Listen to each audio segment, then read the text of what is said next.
So 99% of the story tellers यहाँ पे मात खा जाते हैं, क्योंकि इस दुनिया में हर किसी के पास ज्ञान है, हर किसी के पास जुबान है। तो जिसके पास जुबान है वो एक स्टोरी टेलर है। पूरी दुनिया में कोई भी किस्से होते हैं, जैसे आपकी पड़ोस वाली आंटी तुम्हारी मम्मी को या किसी और की मम्मी को कैसे कैसे स्टोरी सुनाती है, उनको उनको जाना होता है। देखो उनकी स्टार्टिंग होती है कि अरे बहन मैं कैसी हूँ, मैं ठीक हूँ, ठीक है, मेरे पास बस 2 ही मिनट है, और वो शुरू होती है। और फिर देखो तुम, बस तुम घंटे गिनो, 1 घंटा, 2 घंटा, 3 घंटा, वो याद भी दिलाएंगे। ऐसी बात नहीं है, वो आंटी याद भी दिलाएंगे कि मेरे अरे भाई, अरे बहन मैं तो चलती हूँ, मेरे को जाना है, मेरे को जाना, अरे हाँ तेरे को पता है उसके लड़के ने क्या करा, हाँ फिर वो फिर जा है उनकी, फिर और वो बातचीत करती है। और फिर उसके बाद फिर उनको, अरे बहन मैं जाऊँ, मेरा पति मेरे को परेशान, सॉरी सॉरी, बच्चे बुला रहे हैं, मैं जा रही हूँ, ठीक है, बाय बाय। हाँ फिर वो सामने वाली बोलती है कि हाँ अरे वो उसके लड़के ने पता तेरे को क्या किया, किसके लड़के ने क्या किया, अरे तुझे पता ही नहीं है। देखो ये होती है स्टोरी टेलिंग। औरतों से सीख सकते हो तुम ये सब, क्योंकि जुबान, ओ शिट, हाँ कुछ नहीं, सॉरी, खाना खाना भाई जाके कुछ नहीं। सो स्टोरी टेलिंग में मेन चीज यही होती है। पहले आंटी ने क्रियोसिटी बनाई तो तुम्हारा फोकस बन चुका है। अब तुम्हारा फोकस बन चुका है तो तुम्हें चाहे कुछ भी कहावत भी सुनाओगे तो तुम उसे थोड़ी देर के लिए तो एटलीस्ट सुनोगे ही, ठीक है। इसके बाद हम क्या सीख सकते हैं कि देखो, तुमने क्रियोसिटी डालनी सीख लिया है कि तुमने कहा, तूने सुना ही वो चीज। अब जैसे मेरी मांगा थी तो उसमें मैंने क्या चीज दिखाई थी तुम्हें।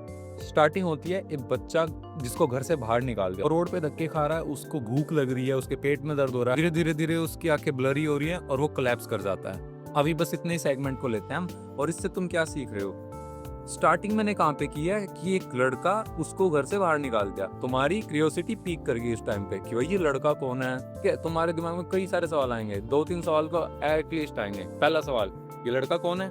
दूसरा सवाल, इसको घर से बाहर क्यों निकाल दिया। तीसरा सवाल, इसकी आंखें ब्लरी क्यों हो रही है और ये जा कहाँ रहा है। और बीच में वो कोलैप्स हो जाता है। अगले पार्ट में, अगला पार्ट जहाँ पे वो कोलैप्स कर जाता है, फिर उसको गुंडे आते हैं, मतलब गुंडे नहीं कह सकते तुम, थोड़े मतलब लड़के लड़के आते हैं जो उसे बुली करते हैं। बुली इन द सेंस कि मतलब वो उसको उठाने की कोशिश करते हैं, वो लड़की इस पे हंस देती है जो उन्हीं की टीम की होती है। तो वो उस पे हंस देती है तो वो सोचती है कि अरे भाई यहाँ तो नंबर, वो लड़का सोचता है उनकी टीम का कि भाई यहाँ तो नंबर घट रहे हैं। तो वो क्या करता है, वो हमारे एमसी को मारना शुरू कर देता है। Yup, you are did right. तो हमारे एमसी जब पिट ही रहा होता है तो वो सोचता है कि भाई ये क्या हो रहा है मेरे साथ। और तब उस पॉइंट पे हमें आगे पता चलता है कि उसको पीट पीट के जब वो एकदम वो कर रहे थे तो लड़की रुकवाती है, ठीक है। उस लड़की ने हमें रुकवाया, हमें नहीं, सॉरी, उनको रुकवाया। तो लड़की ने रुकवाया और वो लड़की जाती है, वो सिगरेट पी रही होती है और वो जाके उसके यहाँ वोकल कॉर्ड पे ऐसे रख के क्रश कर देती है। इससे क्या हुआ। अब ये दूसरा पार्ट है, पहला पार्ट छोड़ दे, दूसरा पार्ट सुनो। दूसरे पार्ट में मैंने स्टार्टिंग में क्या दिखाया कि लड़का बेहोश हो चुका है, वो फिर बुली आए, उन्होंने उसको बुली किया। और तीसरे सेक्शन में जहाँ पे उस लड़की ने उन्हें उन सबको रोका, जो उसके बंदे थे उन सबको रोका, तो हमारे दिमाग में क्या हुआ, हमारे दिमाग में एक होप आई कि हाँ भाई अभी लड़का बच सकता है, ठीक है। और एकदम ही अगले ही सेकंड में मैंने तुम्हारी होप तोड़ दी कि नहीं ये नहीं बचाएगी तुम्हें, ठीक है। अगले सेकंड में उस लड़की ने क्या किया, उसकी वोकल कॉर्ड पे क्रश कर दिया। तो अब यहाँ पे हमारे दिमाग में क्या हुआ कि ये लड़की तो डायन है भाई, इस लड़की से पंगा नहीं लेना। तुम्हारे दिमाग में यही आएगा कि भाई तो कितनी गंदी लड़की हो सकती है, ठीक है। आया ना तुम्हारे दिमाग में वो चीज। अब तुम क्या करोगे ऐसी सिचुएशन में। तुम्हारे पास बस 2 ही ऑप्शन है कि ये लड़की है कौन और ये ऐसा कर क्यों रही है, ठीक है। मैंने तीसरे ही सेक्शन में जब हम अगले पार्ट पे बढ़ते हैं तो वहां पे मैंने क्या दिखाया है कि जो वो लड़की उसके स्टैब कर रही होती है एक तरीके से, मतलब यहाँ पे गले पे वो मार रही थी सिगरेट, तो लड़का बेहोश हो जाता है और वो अपने सपने में देख रहा है कि कोई और लड़की उसको स्टैब कर रही है, मतलब चाकू से मार रही है। उसकी एकदम आँख खुलती है और वो देखता है कि उसके सामने कौन खड़ा है, एक बुढ़ा अंकल खड़ा है। बुढ़ा भी नहीं, मतलब एक कह सकते हो शादीशुदा आदमी, ठीक है, वो खड़ा है। तो अब वहां पे आके वो उसको कहता है कि हाँ भाई ये जगह नहीं है सोने की, यहाँ क्यों सो रहा है तुम, तेरा कोई घर वर नहीं है क्या। इतने में जब उनकी बातें खत्म होने वाली होती हैं, वो क्या देखते हैं कि हमारे एमसी के पेट में से आवाज आ जाती है, मतलब उसको भूख लग रही है, तो जैसे पेट में से आवाज आती है, तो वही चीज उसको हुई, ठीक है।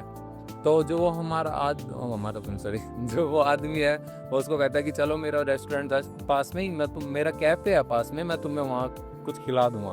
तो जैसे ही वो चलने लग जाते हैं, क्योंकि एमसी भी कुछ नहीं कह पाएगा, सो वो लड़का उसके साथ उस आदमी के साथ चला जाता है। तो वहां पे वो सोचता है, वो वहां पे देखता है उसको कि हाँ भाई क्या बात होगी।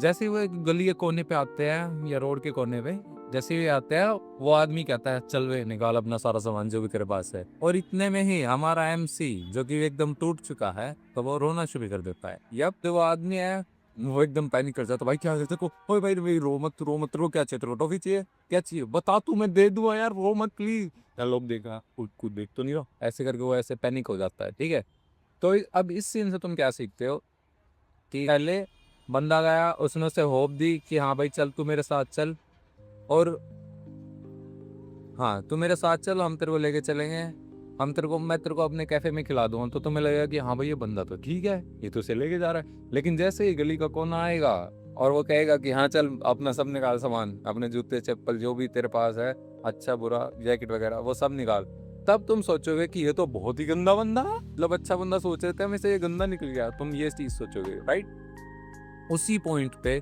जब मैं अगले फेज पे जब वो दिखेगा कि हाँ भाई वो बंदा मजाक कर रहा था, वो बस चीजों को लाइट करना चाह रहा था, जो भी उसके साथ बुरा हुआ है लड़के के साथ वो उसको बस लाइट करना चाह रहा था, इसीलिए उसने मजाक किया। लेकिन उसका मजाक करने का तरीका थोड़ा कैजुअल है, लोग कह रहे हैं कि तुम अपना क्वेश्चन डालो, ये डालो वो डालो, उससे कुछ नहीं होता भाई। मैं बता रहा हूँ, ये जो तुम्हारे को पूरे टाइमलाइन दिखाई है, इसमें मैंने जितने भी एक्सप्रेशन करके दिखाया तुम उससे यही समझ रहे हो कि हाँ भैया कि स्टोरी बन रही है। ठीक है, वो धीरे धीरे हाई एंड लोज आ रहे हैं कि तुम्हें होप भी मिल रही है, इसलिए तुम कंटिन्यू कर रहे हो ना, क्योंकि तुम्हें होप मिली कि हाँ भाई अब इस लड़के के साथ कुछ अच्छा होएगा। फिर तुम्हें लगता है कि नहीं भाई ये तो फिर डाउन हो गया, फिर जैसे लगता है कि हाँ वो आदमी अच्छा है तो तुम्हारी फिर होप बढ़ गई कि हाँ भाई वो सही बंदा है, तो वो अब स्टोरी सही चलेगी। ठीक है, तुम्हारे दिमाग में आ रहा होगा, तो वही चीज हमें उस चीज को कंटिन्यू रखना होता है। इतना ही होता है अभी तक स्टोरी टेलिंग में, तुम बस इतने को फॉलो करो and you are good to go. मैं सिंपल एक फ्लो चार्ट देता हूं मैं, curiosity, result, hope, flow, again, बस यही सब करना। लेकिन इसका मतलब ये नहीं है ये सब तुम्हें एक्चुअल स्टोरी में करना है, जैसे मैं अपनी खुद की मांगा में कर रहा हूँ ये सब। इसी चीज को ट्राई करो और फिर देखना तुम्हारी स्टोरी टेलिंग कितनी क्रेजी हो जाती है। ठीक है, चलो अगली वीडियो होएगी जो कल मैं वीडियो बनाने वाला हूँ, वो होएगी हाउ टू मेक मांगा but like me, not like other guys. मेरे को दूसरों से कोई परवाह नहीं है, मैं जो सीखा है मैं तुम्हें वो सिखाने वाला हूँ। जैसा कि मैंने प्रॉमिस किया था, मेरे पास सिर्फ 7 महीने हैं, 7 मंथ्स ओनली। अगर मैंने इसमें कुछ कर दिया तो कर दिया, वरना bye bye to YouTube, let's go. ठीक है, अपनी प्रैक्टिस करते रहना, अपनी स्टोरी टेलिंग अच्छी बनाओ, क्योंकि तुम्हारी एनीमे मांगा जो कुछ भी है, तुम कितने ही अच्छे आर्टिस्ट हो, अगर तुम्हारी स्टोरी ही ठीक नहीं है तो तुम कुछ नहीं कर सकते भाई। अपनी स्टोरी अच्छी बनाओ एंड हम मिलेंगे कल। ओके, ठीक है, अपनी स्टोरी अच्छी बनाओ और हम मिलते हैं कल। बाकी सायोनारा।